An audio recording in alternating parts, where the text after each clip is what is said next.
Bonjour à tous, j'espère que vous allez bien. Dans cette vidéo, on va parler de bilan thermique et d'échange thermique tel que c'est utilisé dans les installations industrielles. Donc là, on va aborder des principes un petit peu généraux. Et puis, dans d'autres vidéos ultérieures, on verra un petit peu plus en détail les différents éléments dont on va parler aujourd'hui. Alors, d'un point de vue industriel, un échangeur thermique est un dispositif qui va permettre de faire passer de l'énergie d'un corps à un autre sous forme de transfert thermique. Quand on s'intéresse au bilan énergétique global d'un échange thermique, on ne s'intéresse pas forcément aux détails de ce qui se passe à l'intérieur de l'échangeur. Donc du coup ici, on va considérer que l'échangeur est une boîte noire dont on ne connaît pas le détail et on va avoir des fluides ou des corps qui vont transiter à travers cet échangeur. Et ce que l'on va regarder, c'est ce qui se passe entre avant et après la traversée de l'échangeur. Ici, pour simplifier, dans le cas présent, on va considérer qu'on utilise des liquides incompressibles, donc des fluides incompressibles pour faire les calculs. Si on avait un échangeur dans lequel on avait par exemple des gaz ou des solides qui passaient, le principe serait le même, simplement au lieu d'avoir des corps qui ne changent pas d'état, on aura éventuellement des changements d'état et des phénomènes de dilatation et de compressibilité à prendre en compte. Bien, donc ici on a notre échangeur et cet échangeur va être traversé par deux types de fluides. Un premier fluide qui est le fluide procédé, autrement dit c'est celui qui nous intéresse à la fin de la production. Donc ce fluide procédé entre dans l'échangeur et puis ressort de l'échangeur.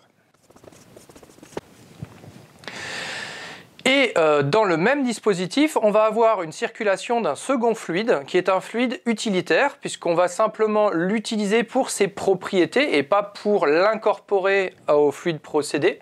Et ici, donc, son rôle, ce sera soit de donner, soit de reprendre l'énergie grâce au transfert thermique qui aura lieu dans l'échangeur. Donc ce fluide, c'est un fluide qu'on va appeler caloporteur puisque sa vocation, ce sera de transporter de la chaleur.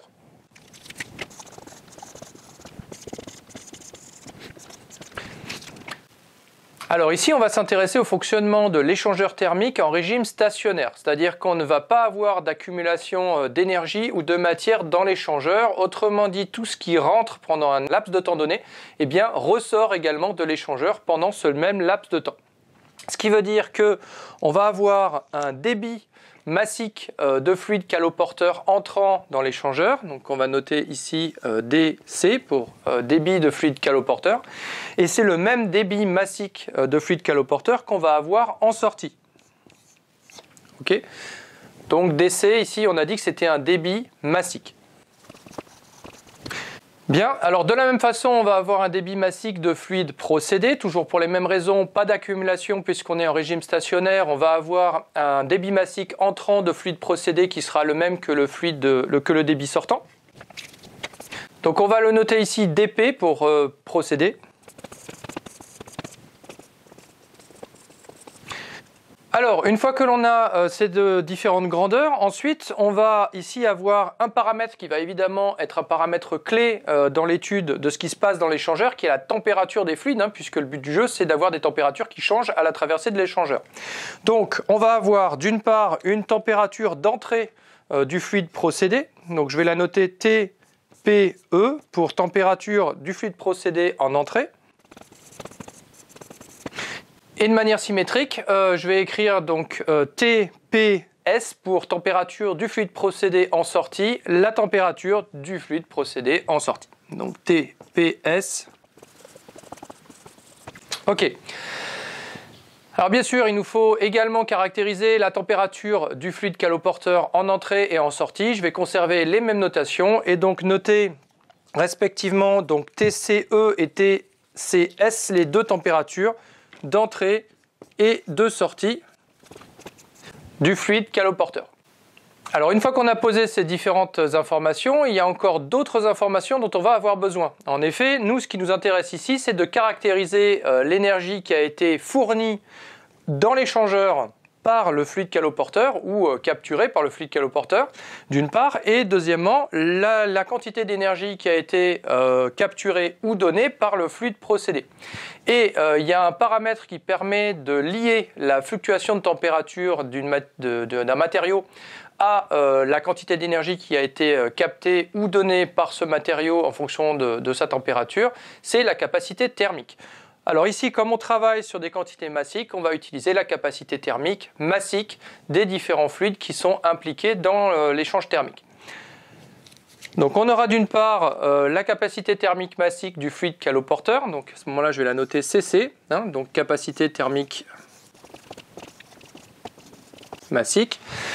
Alors cette capacité thermique massique ici, elle ne va pas changer entre l'entrée et la sortie du fluide caloporteur, tout simplement parce qu'on a fait l'hypothèse qu'on n'avait pas de modification de structure de la matière au cours de la traversée. Si dans un échangeur vous avez par exemple une vaporisation, à ce moment-là forcément les capacités thermiques massiques de la partie vapeur et de la partie liquide ne sont plus les mêmes. Donc là il faudra prendre en compte effectivement ces modifications dans le bilan thermique à réaliser à la fin. Donc, même chose pour le fluide procédé. Donc, on a une capacité thermique du fluide procédé, donc je vais noter ici CP en entrée, et une capacité thermique de sortie, qui est la même ici, CP également.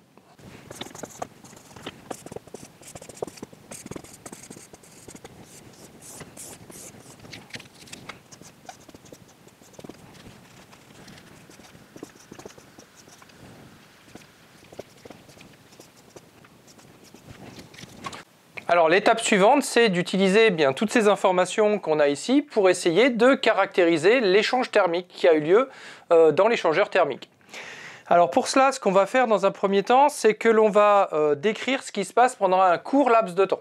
Ce court laps de temps, et ensuite on passera au débit. Alors pendant un court laps de temps qu'on va noter delta T, ici, donc c'est la petite durée qu'on va considérer, eh bien, dans l'échangeur est passée une certaine quantité de matière pour le fluide procédé et une certaine quantité de matière pour le fluide caloporteur. Alors, la masse de matière qui a transité via le circuit procédé durant ce laps de temps delta T, donc on va le noter masse de fluide procédé P, eh c'est égal au débit massique, donc dP, multiplié par la durée qu'on a considérée, donc delta T. Et de la même façon, la masse de fluide caloporteur qui a transité dans l'échangeur au cours de ce laps de temps delta T, eh ce sera égal au débit de fluide caloporteur multiplié par le court laps de temps. Alors cette masse de fluide a, au cours de sa traversée dans l'échangeur, reçu ou donné une certaine quantité d'énergie sous forme de transfert thermique.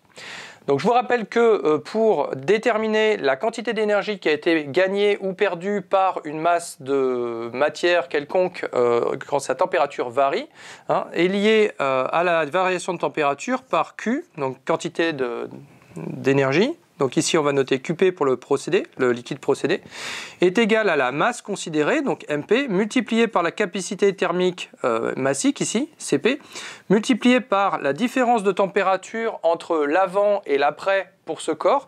Donc ici en ce qui concerne le procédé, ce sera la température procédé en sortie moins la température procédé en entrée. De la même façon, on peut calculer la quantité d'énergie qui a été reçue par le fluide caloporteur, donc la petite masse de fluide caloporteur qu'on a ici, au cours de la traversée de l'échangeur thermique. Donc ce sera de la même façon masse de fluide caloporteur, multiplié par la capacité thermique massique de fluide caloporteur, multiplié par la différence de température entre l'après et l'avant, autrement dit température de sortie du fluide caloporteur moins la température d'entrée du fluide caloporteur. Voilà, donc ça c'est la quantité d'énergie qui a été gagnée par le fluide procédé au cours de la traversée de l'échangeur. Ça c'est la quantité d'énergie qui a été gagnée par le fluide caloporteur au cours de la traversée de l'échangeur. Alors vous doutez bien que a priori on va avoir des signes opposés ici puisqu'il y a un fluide qui va donner de l'énergie tandis que l'autre va en recevoir. Alors on va se placer ici dans le cas d'un échangeur idéal, autrement dit un échangeur dans lequel on n'observe aucune déperdition de chaleur, on n'a pas de perte et du coup toute l'énergie qui a été perdue par l'un des fluides qui traverse l'échangeur a automatiquement été donnée de manière complète à l'autre fluide qui traverse l'échangeur.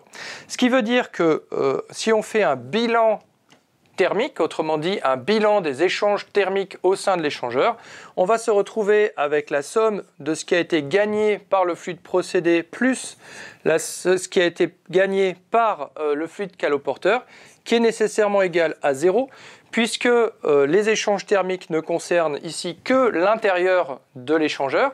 Il n'y a aucune énergie qui est entrée dans l'échangeur thermique depuis l'extérieur, et on vient de dire qu'on faisait l'hypothèse qu'il n'y avait aucune perte, autrement dit aucune énergie thermique qui est sortie de l'échangeur pendant le laps de temps delta T.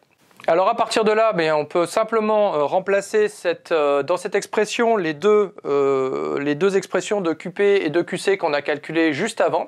Et ce que l'on va observer, c'est qu'on va pouvoir en fait factoriser par le petit delta T qu'on avait introduit au début.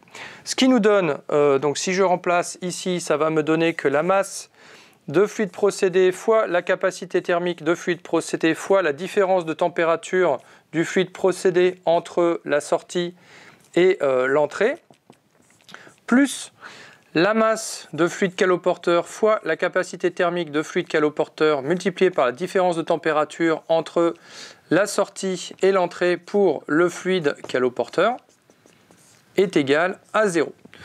Donc les deux petites masses qu'on a là, on peut les remplacer par leur expression en fonction du débit et du delta T. Donc on obtient dP fois delta T fois Cp fois TPS moins TPE plus la même chose ici, dC fois delta T fois Cc fois TCS moins TCE égale 0. Bien, alors on voit que le delta T ici apparaît dans les deux termes de l'expression. Or, ce delta T, on l'a choisi non nul, donc on peut simplifier par delta T, ce qui nous permet d'accéder à l'expression qui, in fine, nous intéresse vraiment, qui est celle qui dépend des débits massiques, des capacités thermiques massiques et des températures d'entrée et sortie des fluides. Donc, je vais la réécrire. Donc, on a simplement dP, Cp, TPS moins TPE, plus dC, Cc, TCS moins TCE, qui est égal à 0. Voilà, et donc lorsque l'on a à faire des bilans thermiques sur un échangeur, finalement c'est cette expression essentiellement qui va nous permettre de caractériser les paramètres qui nous manquent en fonction des paramètres que l'on connaît. Alors, comme je vous l'ai dit, là, on a exprimé le bilan thermique dans le cas où on a des fluides qui ne changent pas d'état à la traversée de l'échangeur. Dans le cas où on a des changements d'état, on va devoir légèrement modifier donc, cette expression pour tenir compte des enthalpies de changement d'état et du fait que la capacité thermique d'un fluide dans un état donné n'est pas la même que celle qu'on a dans un autre état. En ce qui concerne l'hypothèse qu'on a faite au début du fait que l'échangeur était idéal, donc on verra dans une deuxième vidéo comment on procède lorsque l'échangeur n'est pas idéal, quelles sont les grandeurs qu'on peut identifier sur l'échangeur pour caractériser sa non-idéalité. Et puis là, je vous propose de faire un petit exercice d'application très simple et rapide qui va consister en fait à calculer l'un des paramètres de l'échangeur en fonction des autres paramètres. Alors le petit exercice que je vous propose est le suivant. Donc là j'ai remis l'expression à laquelle on avait abouti juste avant dans le calcul de bilan thermique. On va considérer d'une part le fluide procédé, d'autre part le fluide caloporteur. Pour le fluide procédé, on a une température d'entrée de 20 degrés Celsius, une température de sortie de 60 degrés Celsius. On a une capacité thermique massique de 5 joules par gramme et par Kelvin. Et on a un débit d'alimentation en fluide procédé qui est de 40 kg par heure. De l'autre côté, on a un fluide caloporteur dont la température d'entrée est de 100 degrés Celsius, la température de sortie est de 80. On a une capacité thermique massique de 5 joules par gramme et par Kelvin, autrement dit la même capacité thermique massique que pour le fluide procédé ici. Et ce que l'on ne connaît pas et qu'on souhaiterait obtenir, c'est le débit massique de fluide caloporteur dans l'échangeur. Voilà, donc je vous invite à faire pause et à prendre le temps de réfléchir à ce petit exercice, et puis on se retrouve juste après.